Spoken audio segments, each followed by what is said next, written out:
Hello friends, இன்னைக்கு நம்ம ஒரு மலையாள மூவி தாங்க பார்க்க போறோம். 2018 படம் மூலமா கேரளாவோட வெள்ளத்தை கண்ணு முன்னாடி கொண்டு வந்த இயக்குனரான ஜூட் ஆண்டனி டைரக்ஷன்ல இப்போ வெளிவந்திருக்கிற தொடக்கம் படம் எப்படி இருக்குன்னா இந்த வீடியோல பார்க்க போறோம்.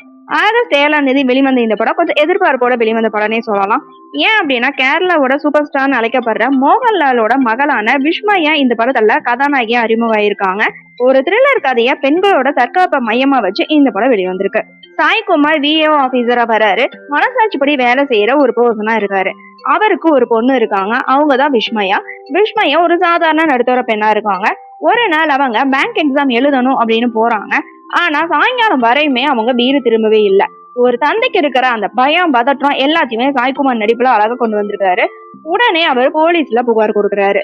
இன்ஸ்பெக்டர் மனுஷ் தலைமையில ஒரு டீம் விசாரணையை ஆரம்பிக்கிறாங்க. ஜாபர் இடிக்கு ஒரு கான்ஸ்டபிளா வராரு. அந்த தேடல் தான் படத்தோட முதல் பாதியை கொஞ்சம் விறுவிறுப்பாவே கொண்டு போயிருக்கு. போலீஸ் ஒரு பக்கம், தந்தை இன்னொரு பக்கம்னு ஒரு பதற்றமான சூழலா கொண்டு வராங்க. ஆனா திடீர்னு யாருமே எதிர்பார்க்காத ஒரு நேரத்துல விஷ்மயா வீட்டுக்கு வந்து சேர்றாங்க. எல்லாருக்குமே இந்த இடத்துல ஒரு நிம்மதி கிடைக்குது. ஆனா அங்கதான் ஒரு ட்விஸ்டும் ஆரம்பிக்குது. விஷ்மயா வீடு வந்து சேர்ந்துட்டாலுமே அவங்க முகத்துல ஒரு பயம் இருந்துகிட்டே இருக்கு. உண்மையிலேயே அன்னைக்கு என்னதான் நடந்துச்சு? பேங்க் எக்ஸாம் முடிச்சுட்டு வர வழியில அவங்களுக்கு ஒரு பெரிய பிரச்சனை வந்திருக்கு.